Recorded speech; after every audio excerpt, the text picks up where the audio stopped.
Really?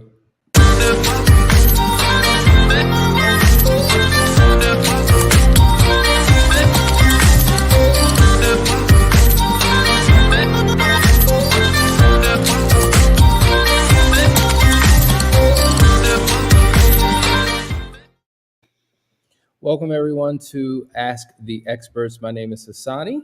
And I'm Lakeisha. We are here for the next 30 minutes to give you exactly what you need. As you are coming in, we want to welcome you from wherever you may be dialing in from around the world. Remember, this is all about you. So if you're single, dating, in a committed courtship, engaged, married, separated, on the verge of divorce, you're in the right place at the right time. So do me a favor, post your question. Let's get it in so we can spend as much time in this 30 minutes to answering your question and addressing your situation. Really quickly before we get started, Foundry. Yes, we are in the first week, which means it is not too late. As you can see, we started on the 23rd, which means we have room for more. We have already gotten underway, and man, oh man, oh man, are we off to a great start. Also, if you are a woman, you should join or consider joining Unearthed, which is a 12-week program of self-discovery. Danielle begins to walk you through how to unearth a lot of the issues and the pain and the struggles that you're experiencing within you as you are in a relationship that's not quite where it needs to be because of betrayal or some type of crisis in your life. So consider that. And last but not least, we're excited because just today we be getting so many calls about the Last Chance Weekend, March 11th through the 13th. That is the one you want to do. Now, what's powerful about it, people ask this question, and I guess we need to clarify. Foundry is virtual. Unearthed is virtual. The Last Chance Weekend is live in person. And that is the time where every one of the team members, Danielle, myself, Jeff Witt, Lakeisha Hines, Walter, and Charmaine Jennings, we are all in the building. We're coming together to work as a team to really make an impartation in the lives of all the couples who are there. And so we have a nice group, but we have room for more. So if you want to consider that, please reach out to us, set up a discovery call, and we will dive right into that conversation. All right. It seems as though nobody's here. And you know the routine, guys. I'm gonna play one commercial. And if I don't have a question by the end of this commercial, trust and believe this will be an early evening. All right. So here we go. I hope you're finding out more information about the programs and get exactly what you've come for. Check this out.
That's the Last Chance Weekend, guys. You know, Lakeisha, I didn't tell you this, so I'm telling you, we're having a conversation over the air for the first time in regards to this. But one of the couples who attended, I'll tell you who they are when we're done, then moved into the Moving Forward program. They had been in a relationship for 15 plus years, Right.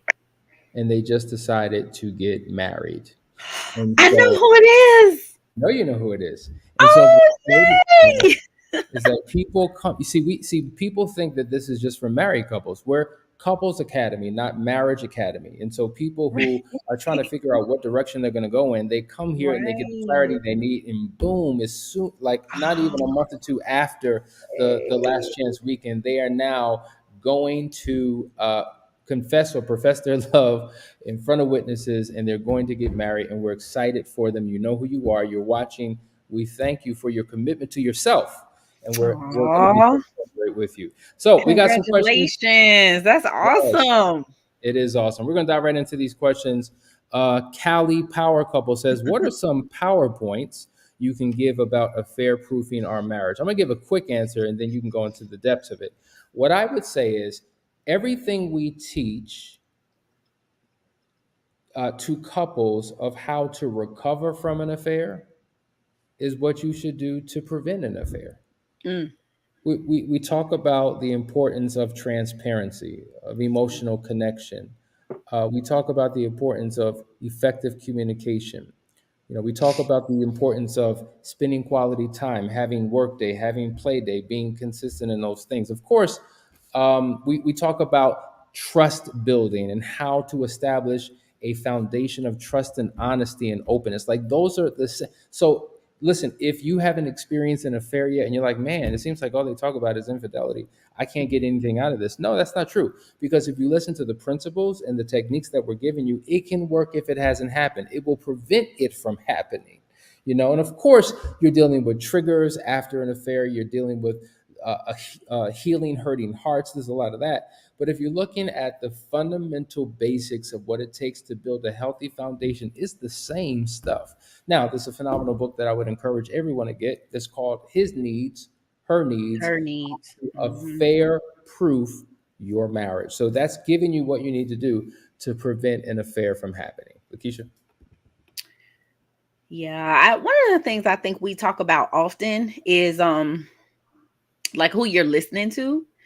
And I think that's critically important because if you are on the verge of potentially stepping out on your partner and then you go to someone who you trust and share that information with them and they push you to cheat, like that's really not, you know what I mean? Like not push you, but like encourage it or don't discourage you from doing it. I think that that's really powerful. And we need to have people that are around us who are going to give us wise counsel. Everybody who's smart and wise, man. And sometimes people give you advice about your relationship and they have no clue what they're talking about.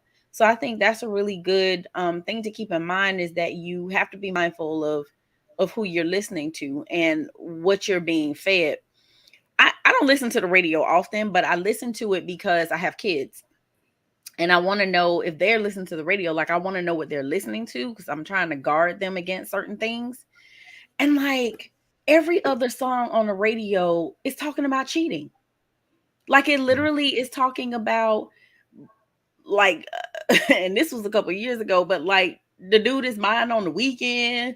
Like I know you got a chick, but let me see what's going on with you. I heard some things. Let me see if what I heard is true. Like it, that's what is being fed into us when you're listening to the wrong thing. And eventually you keep pouring that into your spirit, into your mind. What's gonna happen? You're going to respond, you're going to react to that. And I always say anything you feed will grow. So I think it's important what you're listening to and who you're around and who's giving you advice. One of the areas that we don't want to really talk about often is sex. And couples are not being honest with each other. And I think that was one of the first points you were making, Hassani, about having open and honest communication. But I think a lot of times couples aren't being real with each other. They're faking it. They're not enjoying it. It's not fun for them. It's duty sex, or is I'm just doing it out of fear that if I don't do it, that you're gonna step out and sleep with somebody else. But it's not fun. And you're not enjoying it, and you are not sharing that with your partner. And you keep going through pretending like it's all good, and it's not.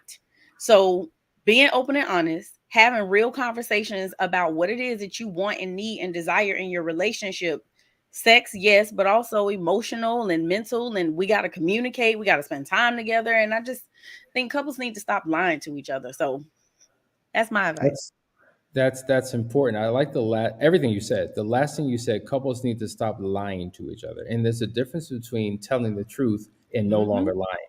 Because Mm-hmm. every now and then you could tell the truth about something, but that doesn't mean that you're no longer lying. Do you see the difference? You Yep. can do both.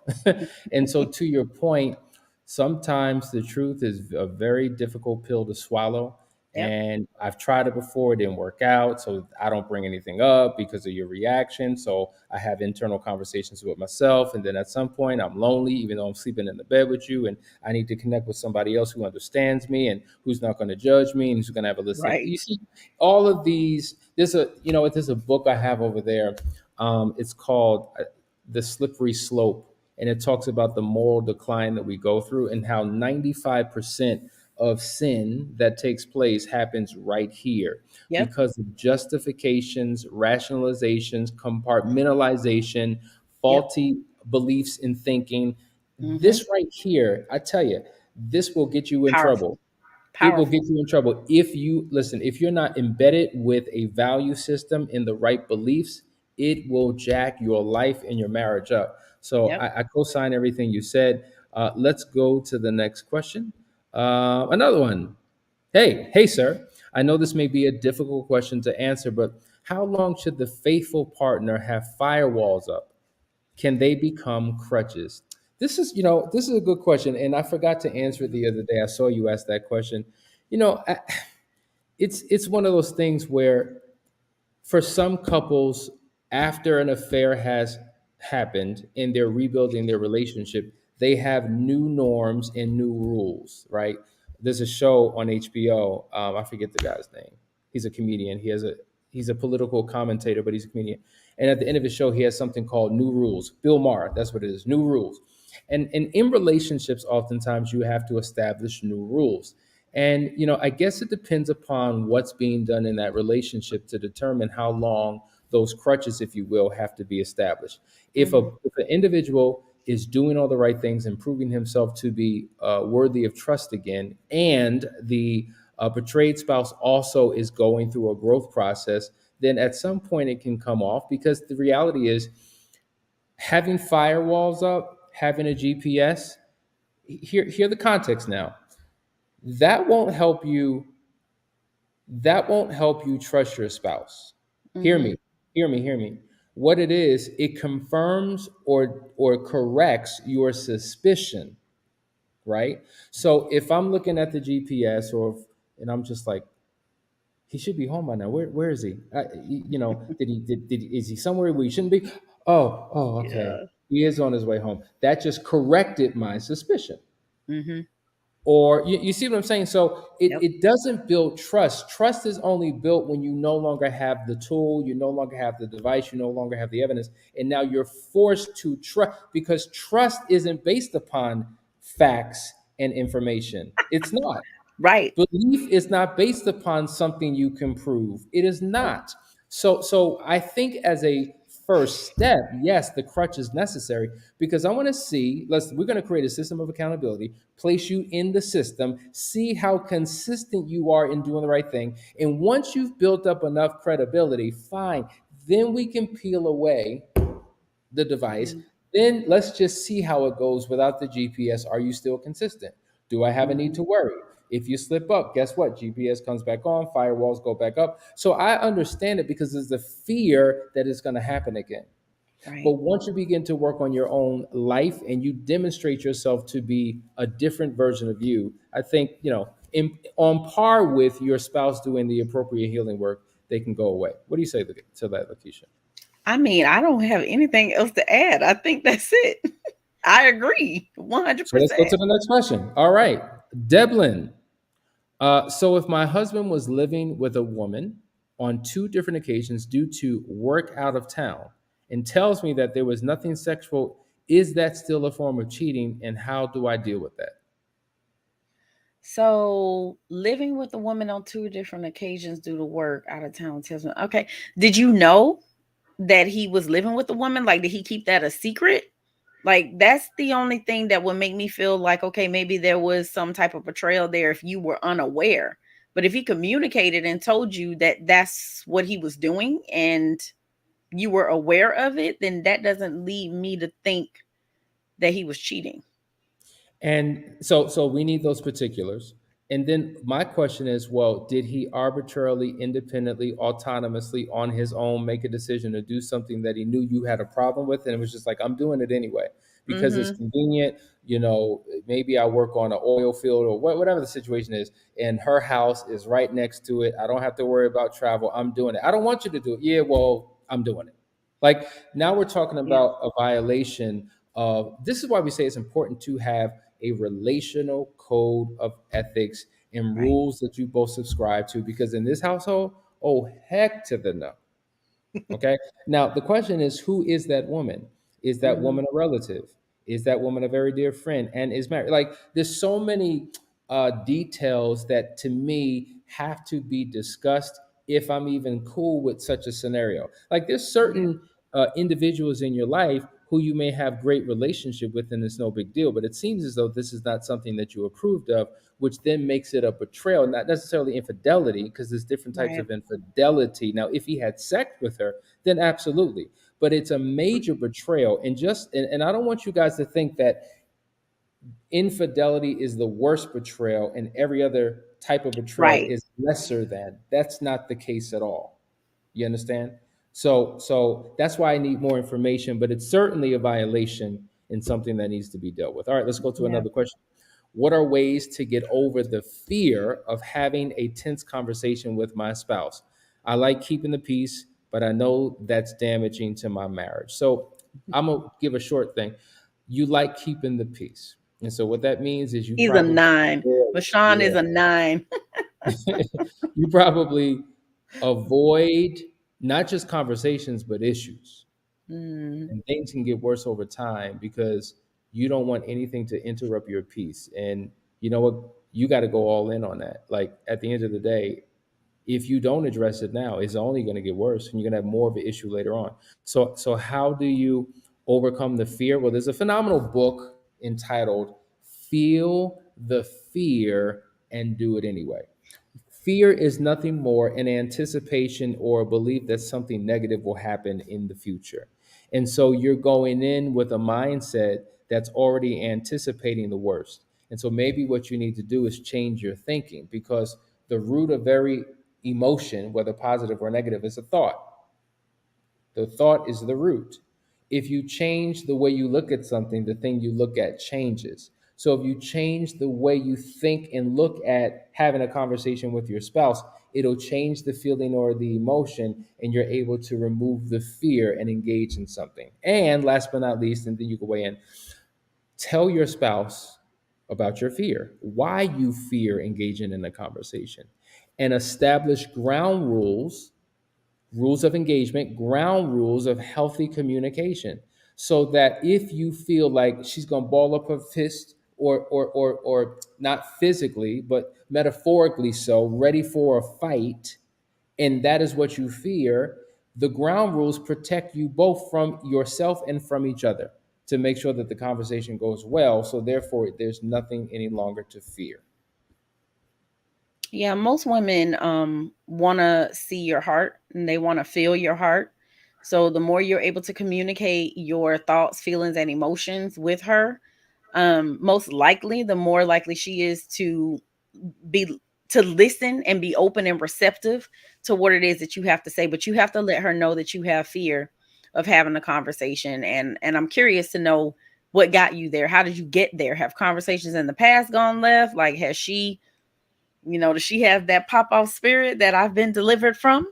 What is it, that has caused you to have this fear with communicating with her? But you definitely have to be open and honest and share with her, and not having the conversation. You are absolutely right. It is damaging to the marriage, and all it's Mm. going to do is cause division between the two of you. And if you're not talking to her, you're going to start talking to somebody else. And we're talking about a fair proofing. Somebody else asked about a fair proof. And that's another thing that you have to turn to your spouse instead of turning away from them. So please have the conversation. Let her know that you are afraid to have the conversation and tell her why. Let me ask you a question. When you talk about the pop pulse spirit and how you got delivered from it, what was the motivation? Like, what was it that happened within you that made you say, you know what, I need to be delivered. I need to get all these demons about of me. Like, what was it that caused you to say, this is just not working, and I want to change? Yeah. So the reaction that I was getting.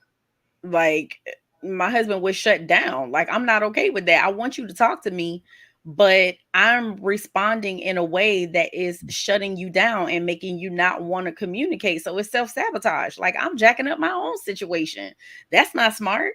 So control what you can control, and the things that you can't, you got to release and give it to God. You know what I mean? But Mhm. this is something that I could control. Like, I can be better. Mhm. I can do better. And I can't expect him to continue to show up and be his best self if I'm not doing the same. Wow, that's powerful. That's powerful. All right, we got a lot of questions. Let's go to the next. You Oh, threaten this the is good. people, Hassani. They're like, he's gonna log off if we don't put these questions in here. We will be starting couples counseling to talk about the affair next week. How do we get him to tell the whole truth, a whole disclosure? Number one, congratulations, Ruthie, for getting him to be willing to go to counseling. First of all, you want to make sure is your whoever you're working with, is your counselor familiar with the full disclosure process and what that looks like? I would Mhm. imagine that he or she is, whoever you're working with. Well, the first thing, what I would do is I would, number one, create a safe environment. Like at the end of the day, I would ask, if you were in a session with me, I would say, listen, do you have any hesitation, any fears, any reservations about being honest and telling the truth? Be honest, because if you don't, it means you're an android, you're a robot, and you don't have a heart. Everybody's got some anxiety. For you, what is it? What are the root issues that's keeping you from wanting to be completely honest? And he may be transparent in that. Then I would ask you. I would say, listen, is there anything that you could hear your husband say that would be too much for you, that would cause you to say, you know what, I can't do this anymore? Like, I need to get that out. Like, having those things addressed initially is important because trust and believe, it's tense, there's anxiety, and we need to create a safe environment. So there are particular ground rules that I will walk the both of you through. Once you understood that, then we would dive into the conversation. And then the other thing is, your practitioner, are they a part of the conversation? Are they engaging in the conversation? Or are they just allowing you two to go at it? And it's more of the same of what you do when you're home without that practitioner. Those are the type of questions that I would ask.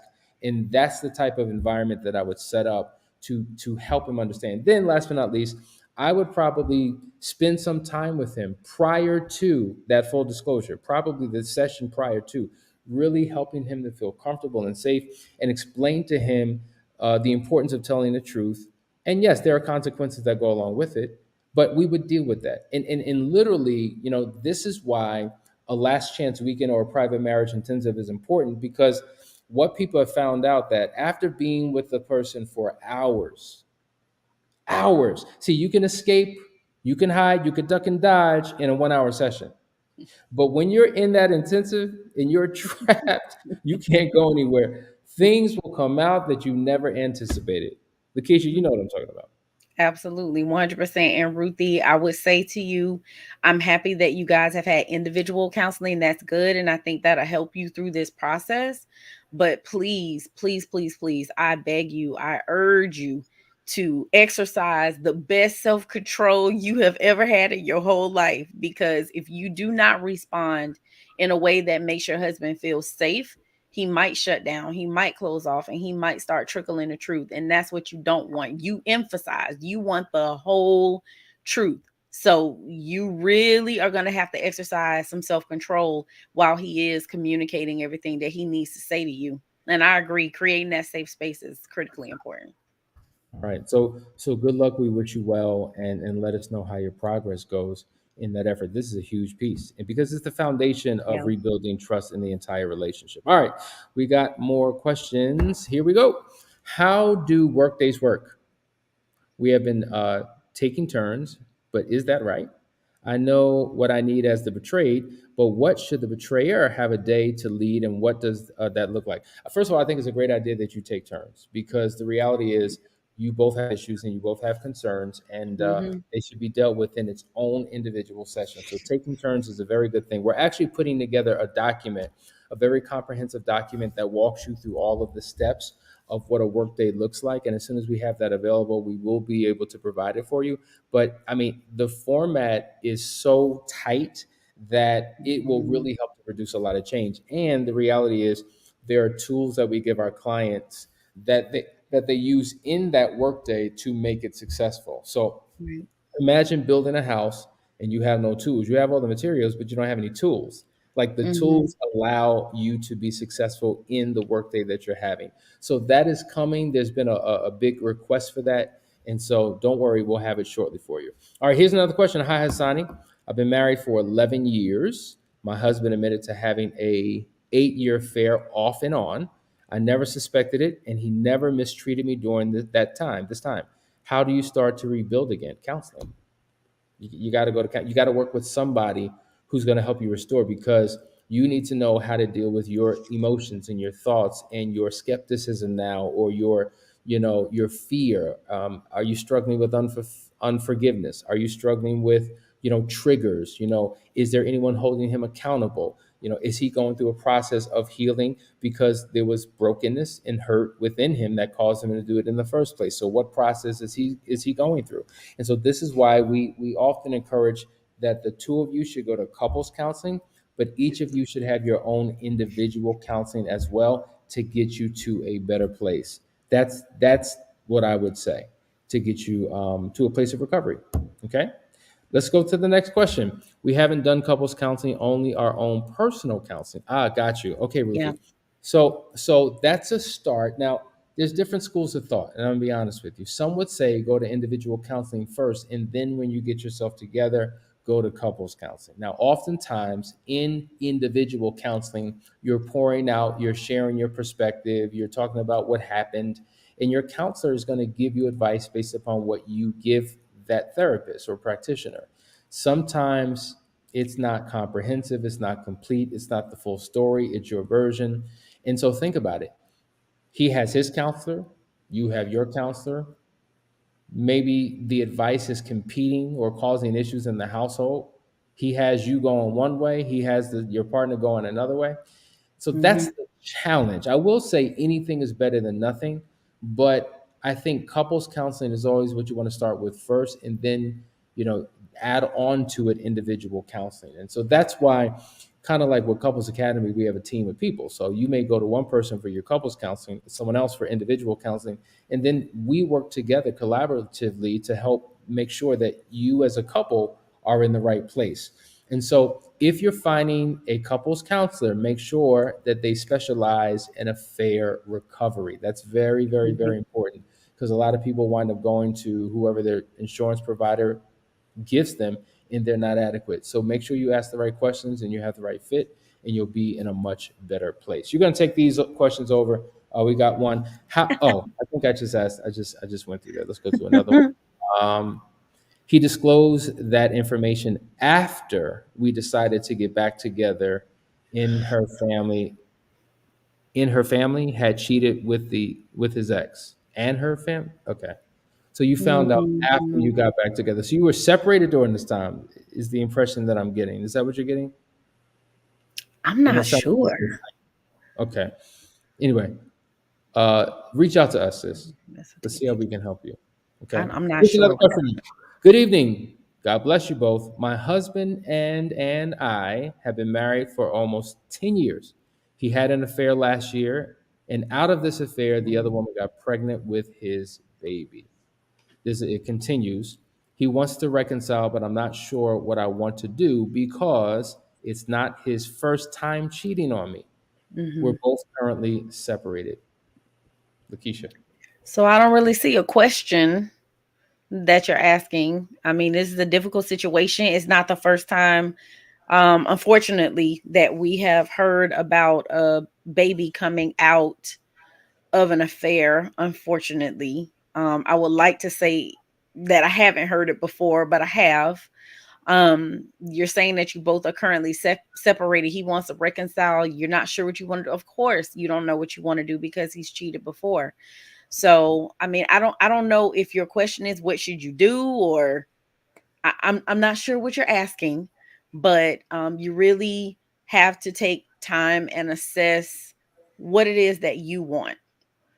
Are you willing to do the work that is going to take to get this back on track? And is he willing to do the work that is going to take to get this back on track? And thinking also that there may be a baby that is his, which means that the affair partner will continue to be a part of you guys' relationship if the baby is his.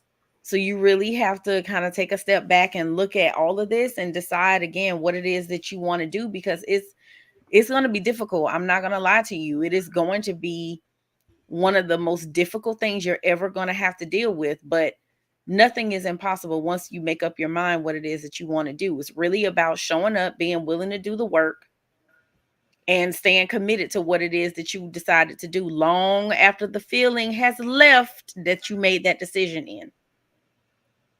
Yeah, that's a great statement. All right, here's another one. Thanks, Doc. I get that. This is in regards to the firewalls. Let me add, I'm good with the firewalls. I'm more wanting my queen to heal with me. At times, I feel like she's still at D Day. Yeah, there's no question in that, but there is a premise in that. In essence, he's a lot further along in the recovery Hmm. process. She's still at the day of discovery. What do you say to somebody who, But has done counseling? They've done a lot of work, and months or years have gone by, and they're still at that place. my question is why? Why is she still at D Day? And this isn't about for me pointing fingers or whatever, but have you shown up the way that she needs you to? Because why is she still at D Day? That's my first question. Have you shown up the way she needs you to? And secondly, is she doing her individual work? It's we find this all the time where couples are looking outward. They're looking at their spouse and pointing the finger and blaming them and focused on what they're doing and using it as an excuse not to do their own individual work. So I'm saying you individually have to do work and then collectively, right? So I don't know if she's still stuck because you're not showing up the way she needs you to, or if it's because she's not doing her own individual work, or a combination of the two. So you've been on here a while. I don't know who you are, but I know that you have been here for a long time, and you ask questions like every week. I know you guys have been doing work. And so is what you're doing, is it working? Because why are you still in this place? Why is she still in this place? It seems like you want to do the work, you're showing up, but is she doing her work? Is she working on herself, or is she still waiting on you to try to fix her or make her better?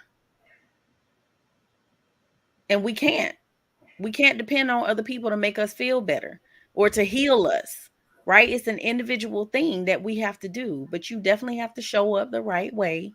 But there's still individual stuff that she has to do too. So I'm curious to know, why is she still stuck at D Day, if that's the case. Yeah, great question. Couple more. I can't believe it's 32 minutes after. Listen, we're going to go through this. Listen, one of our ambassadors, the ambassador couple, this is from Gonzalez Smith. He says, you have to be intentional to talk to your spouse. It's all about your approach when Mhm. trying to keep the peace. Oh, that's responding to the other gentleman. And I literally had to face my fear in communication. I would shut down too. Not anymore. My jewel is learning how to understand me much better. See, they represent a couple who has done and continues to do the work, and that's an awesome thing. I think we got one more, guys. What video can we watch to understand these personality types that are associated with a number that you and others are referring to? Great question, Lisa. I'm not sure if you're new to the show, but every single morning, my wife and I, and then Lakeisha comes on occasionally. We have something called the Couples Academy Show, and it's really, this is more of a question answer type of format where there's a teaching format in the morning.